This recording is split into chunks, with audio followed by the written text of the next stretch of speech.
Hey y'all, welcome back to Reality Check Please. I'm your host Cassie and happy Saturday. We are back to talk about the podcast interview that Marciano did alongside his brother with Simplicity. We listened to the hour-long podcast so you don't have to, and we're going to be recapping all the key points that I think are kind of significant to the overall season that was season 3 of Secret Lives of Mormon Wives. So before we jump in, make sure you guys like, share, comment, subscribe, let me know where you guys are watching from, and let's jump right in. So this past week, if you guys have been on our channel, then you know that it has been stressful. So if you see a few little zits on my face, don't mind me. So the podcast starts off with 4 people in this interview, 2 which are Marciano and his brother Sonny, Jeremy, who I think is like the head host, and then there's Tyler off to the very far left. Jeremy is the one sitting next to Marciano on the sofa, and they kind of drop a little cool detail. Apparently, Marciano's brother used to work at Simplicity for Jeremy. So I think that this is why Marciano felt comfortable speaking out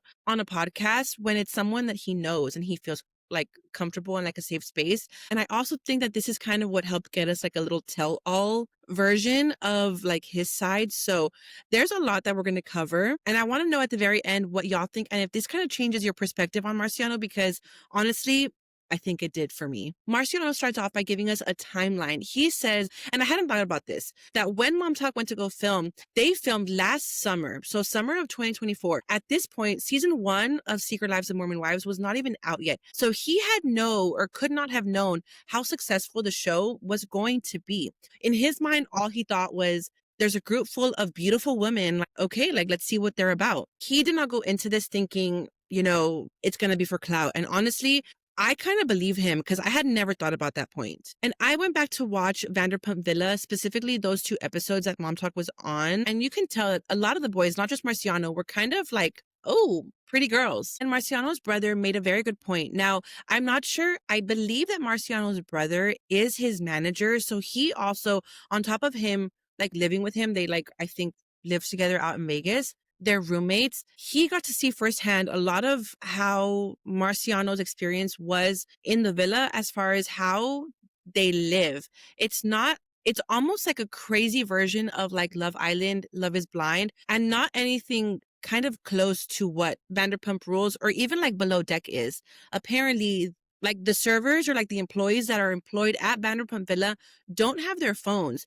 So Marciano's brother made a very good point when he said they have no like outside connection apart from like who they are filming with and whoever goes and stays at the villa. They don't have their phones. So they all it is kind of like a little pressure cooker in there. So on top of them, like just being very, I guess, isolated, there are a few times when they can go out into like Italy, but for the most part, like they're just in the villa. And so when Mom Talk came in and they're all kind of like within the same age range, I think that kind of added another level of like spiciness and like fun and like wanting to get to know everybody, which I thought was a very good token because that makes a lot more sense as to why he might have not had like outside distractions whereas like in Vanderpump Rules, like if you guys work together in the same restaurant or if you have a guest, you're on your phone, like you leave your shift, you go home, you go hang out with your friends, like within the villa, it's very much, I guess, like you could say like Love Island in the sense that they don't have their phones. That first night that Mom Talk was there, the servers who were off the clock, like not working, got to actually like hang out with Mom Talk and just kind of have like a little fun game night, just kind of entertain them, I guess, right? That people were drinking, people were having a good time. Marciano made the conscious decision to not drink because he noticed that Demi was not drinking. And at this point, he kind of already like noted like, okay, she's beautiful. I'm attracted to her. Like, I'm not going to want to like be drunk and then do something stupid and then like it look bad on me. So he made the conscious decision to not drink. Later that night, they played Truth or Dare. When it was Marciano's turn and he chose Dare, someone dared him to either kiss someone that he was attracted to or kiss someone that he wanted to. He says, and everyone in that group has the same testimony, that Marciano asked me if he could kiss her on the cheek. Like that, first of all, like playing Truth or Dare, like, and you're married, red flag. But then on top of that, Marciano was kind of very respectful. So if he was like a sexual predator, I don't think he would have asked for permission. He would have just gone in for his shot. When Jeremy, the podcast host, asks Marciano, do you like her or did you really like love her? Because at the very beginning, Marciano was very careful with how he was responding to questions about Demi. Jeremy, being married, said, the way you're taking a second before any question I ask you, you're breathing kind of like heavily or like taking a deep breath. And it kind of gave Jeremy the idea that, okay, I think this guy really likes her. Marciano doesn't deny it, but he says like, yeah, I do believe that there was a genuine connection, because a few days after Mom Talk left, Marciano was fired. When he got his phone back, he saw that Demi reached out to him first. She texted him first, called him first. Every single connection that was made came from her first. When Marciano was back in Vegas and at home with his brother was witness to how many times a day Demi and Marciano would talk. When asked by Jeremy how many times a day they spoke, or how many times like in their entire, like in that time frame did they speak, Marciano couldn't even give you a number because it was that many times. He even said there were times where it was like 10 times a day where we would talk. And not only like when they got home did they talk, Marciano and his brother say that apparently Marciano and Demi had over a 3-hour-long conversation in the villa at the time they were filming Vanderpump Villa, and you only saw maybe 3 minutes of it. Marciano says that they spoke about Demi's marriage, their home life, like very personal things that you would think, okay, as a married woman, maybe you shouldn't be talking about this. And it takes us back to what Jen said on Secret Lives of Mormon Wives. They were very like touchy-feely. Marciano even says like she was sitting on my lap. They had a lot of PDA going on. And for a married woman, that does not look good. So the fact that they didn't even air that footage on Vanderpump Villa, I think saved me. Going back to after Marciano left Italy, after he was fired from Vanderpump Villa, and when Demi got home from her Mom Talk trip, a few weeks later is when they were going to have the premiere party in Utah for season 1 of Secret Lives of Mormon Wives. Marciano and his brother both say that Brett, Demi's husband, both of them actually invited Marciano to not only go over and attend like their watch party for the season 1 premiere, but for Marciano to stay over at his house. Now, I don't know about you guys. If someone were to have essayed me, I not only would not invite them over to my house, I also would not be continuing to have conversations with them. My husband would not be happy, would not be inviting them over to my home to stay the night. I would not be sending pictures of my children to them, much less talking to them 10 times a day. When season 1 aired, the girls headed to LA to do press, do interviews, do podcasts, all that good stuff. Jessi and Demi were scheduled on a trip together. I believe they were supposed to do Sheena Shea's Shenanigan podcasts, because I remember watching that podcast episode where Jessi said Demi's not here, she didn't make it. They were already filming season 2 at that time, and that is when Demi and Jessi had gotten into an argument while filming, so Demi chose to not go. At that same time, Marciano was going to be in town. He doesn't remember doing what. And he had plans already to meet both Demi and Jessi. With Demi not being there and Jessi having her marital issues and problems, it left Jessi and Marciano alone to hang out with Brock and Sheena. Sheena has also come out after season 2 aired, shares that they were all out having a good time. They got drunk, went back to Jessi's room. Jessi shares this, I believe, in the Vile Files podcast that aired this past week. Sheena says they were all drunk. Her, Brock, Jessi, and Marciano were all drunk. They went back to Jessi's hotel room. They all leave. Somehow Marciano ends up back at her hotel. Sheena, having Jessi and Marciano's location, her little detective mind started spiraling. The following day when they were all hanging out, Marciano told Sheena, yes, we hooked up or we made out, something like that, of that sort. When Sheena then sees Jessi and says, Marciano just told me XYZ, Jessi says, what? No, that's not true. At that point, Sheena just kind of blew it off and said, okay, whatever, like, I guess y'all do you. At the end of season 2, remember, Demi was on the outs with Mom Talks, and her friendship with Jessi was not in a good place. Is when she finds out through a friend, I'm assuming it's Sheena, that Jessi and Marciano had a little like fling, which I believe causes her to kind of go into a spiral. She calls Marciano up and says, hey, is this true? Like she begs this man like for all the details and all the scoop. Marciano thinks that he's confiding in a friend and says, you know what? Because Demi says, I swear I'm not going to say anything.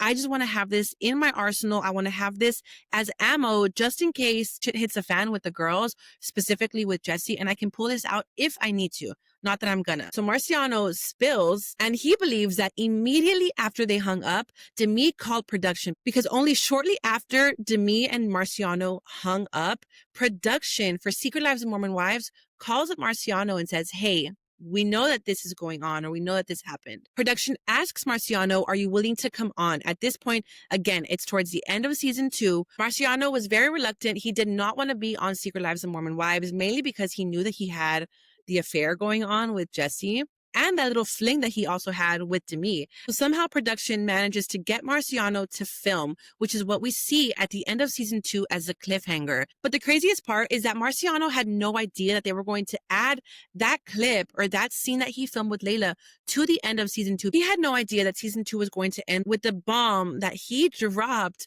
with Layla. He thought it was going to be all in one season. Now, in his mind, he's thinking, all of the viewers are going to be talking about it, right? Everything that is going on is going to bleed into next season. There's going to be, 6 months in between season 2 and season 3, where people are just going to be talking about the affair. Fast forward to the Hulu event, and after Demi found out about Jessi and Marciano, again, remember, Marciano believes that when Demi found out is when their dynamic and their friendship or their emotional affair kind of switched up, because it was in that moment that Marciano believes that Demi turned on him and basically just wanted to ruin his life. And if that tells us anything, it kind of gives reason to believe that maybe Demi really did like Marciano. So in retaliation, Demi then brings up these sexual assault accusations against Marciano, which I honestly believe are not true. And I don't think anybody believes them. So if you do, pop off in the comments, because I've not seen one person that believes that Demi is a victim. At first, Marciano said that the sexual assault allegations were kind of just spreading around within the friend group or mom talk. It hadn't gone onto the internet. It hadn't, for the most part, aired right on TV. So at the beginning, Marciano and his brother were kind of just not sweating it, because they knew that Demi was manipulating the situation and trying to be like a victim. It wasn't until Marciano and his brother, who's his manager, got the call uninviting Marciano to the Hulu event that we see aired on season 3. Marciano says that 2 days before the Hulu event, their travel, their hotel, all of their accommodations was already booked. 2 days before the event, someone at Hulu or in production calls him up and says, you cannot come. When asked why and to give him details, they said that they could not say anything. At that point, Marciano and his brother thought it'd be a good idea to make a little cheeky video on his Instagram, and they did. And in that video, on the screen, he captions it, uninvited to the function because a 30-year-old Mormon wife scared I'll tell her husband the truth. And in the caption, it said, this is 100% a true story. Who do you think is this petty to do this? Vanderpump Villa season 2 on April 24th. And at this point in time, nobody knew about the sexual assault allegations at all. It was not made known to the public, nothing. This is when we see Demi go into the comments and make reference to, oh, that's not the truth. It's because you're a sexual predator. So Demi in that moment thought, okay, the shoe fits. He's obviously talking about me. So it was in that moment that Marciano was like, whoa. One thing to hear rumors, I guess, circulating around a friend group, but for Demi to put that in writing on the internet where it's going to live forever, regardless if she deleted it or not. I went back to the post right now and I could not see her comment, but I remember seeing it in real time in real life, because it was the talk of the town at that moment. And now it's not there. That's when Marciano's brother, Sonny, shares on the podcast that one time when he got home from the gym, Marciano and Demi were on the phone, I guess FaceTime, and he heard Demi say, are you sure you like me? Do you really like me? And Sonny turns over to Marciano and says, who is that? So honestly, guys, I really don't know what it's going to take. I don't know if there's enough receipts, proof, timeline, screenshots. So for Demi to die on this hill, when it's literally been her of all people, to initiate the conversations, to be calling him 10 times a day, to be asking questions are you sure you like me? And she's married, guys. What even is this? This is when Marciano even says, there'd be times where we'd be on the phone and Brett would be in the background and I would tell her, hey, I didn't eat today. I got home really late. And that Brett would offer him, do you want some DoorDash?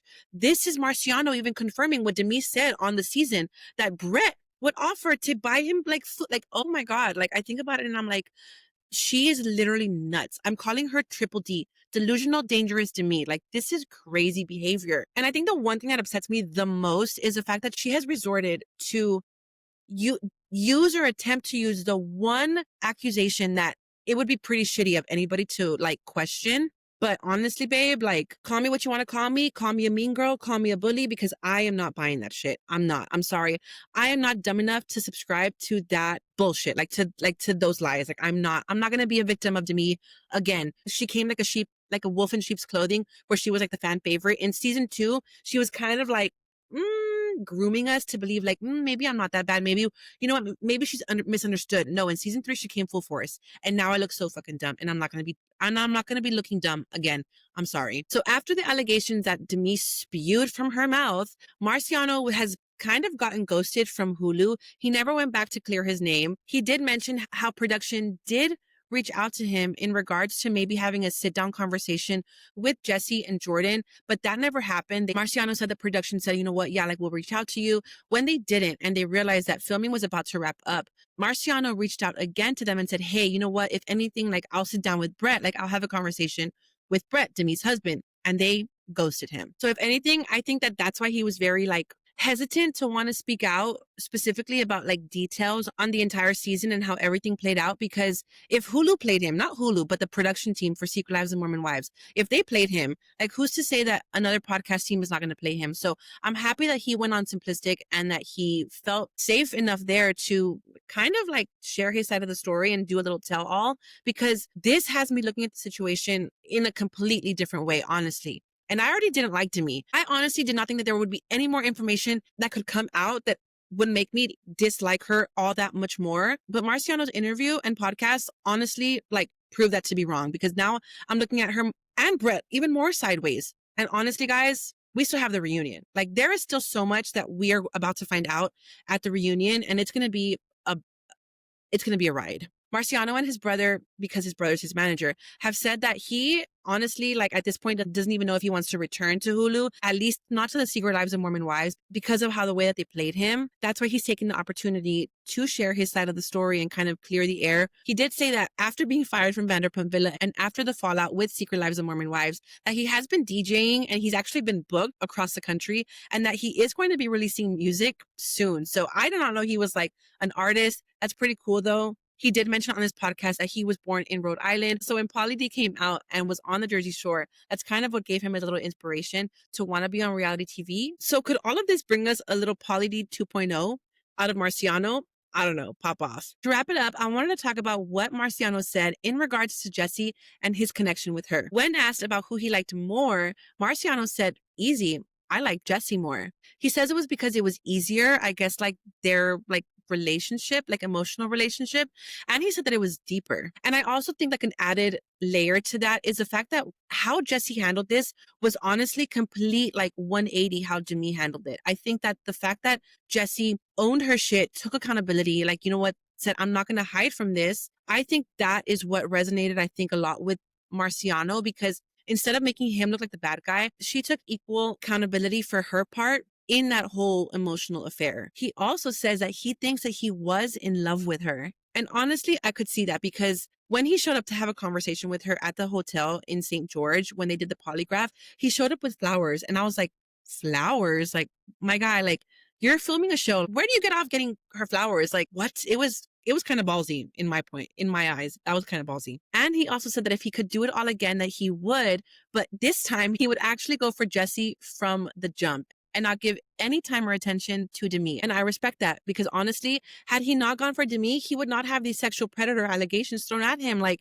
Demi is crazy. Also, when asked if he still loved her, he said, out of respect for her husband and her marriage, I'm not going to answer that. But he did say that he feels like he will always have like a special place in his heart for her. And honestly, I respect that. All in all, that's pretty much what the episode was about. It was very good, and it gave a lot of great context to situations maybe we did not know. I knew a lot of what went down in LA between Jessi and Marciano because I had listened to Sheena's podcast earlier this year, where she gave her POV and her version of what happened the night that they were out in LA. Apart from that, what do you guys think? Does this change anything for you in the eyes of Marciano? I've been going hard on him on social media, right? I've been calling him greasy, grubby, and grimy, but this did give me a different perspective or point of view, I guess, to look at Marciano in a different light, because we now have context. I had not realized that, After the whole accusations, he never came back to clear his name. So I appreciate this podcast. I really do. It was a great listen. I also have one last hot take before we wrap it up. I said this on TikTok yesterday, and it's on our Instagram and Facebook. So if you're following us on social media, then you might have already seen it. But I said that a huge FU to the Secret Lives of Mormon Wives production would be Lisa Vanderpump picking him up out of Vanderpump Villa and putting him in Vanderpump Rules. Now, we know that we have the reboot of Vanderpump Rules premiering this December. So season 1 has already been filmed. But for next season, I think this may be a very hot take, but I think that Marciano and his, fame right now could be what saves the franchise for Vanderpump Rules. And honestly, I would love to see it. We have Chris Hahn from Dated and Related on Netflix and Perfect Match. He's on Vanderpump Rules. So if Netflix can jump over to Bravo, and not only that, we have Stassi that jumped over to Hulu with Vanderpump, and we have Vanderpump double dipping in Hulu and in Bravo. So if that can happen, I'm sure that Lisa Vanderpump, the queen herself, can make it happen for Marciano. Pop off in the comment sections and let me know what y'all think of our hot takes of what Marciano said. And if this changes anything for you in the way that you see him, Demi, Mom Talk, Secret Lives of Mormon Wives production, because honestly, now I'm kind of pissed at the production team, because what do you mean you're going to ghost this man? All for a liar. You're believing Demi. Honestly, I believe that people, women specifically, that use rape or sexual assault for their gain to be a victim when it did not happen, I think that they deserve prison time. So honestly, Demi, clank, clank. Honestly, because that's criminal. It's criminal. But pop off in the comment sections. Let me know what y'all think. And don't forget to follow us across all social media platforms so you never miss a beat on our shorts. Bye, y'all. Happy Saturday.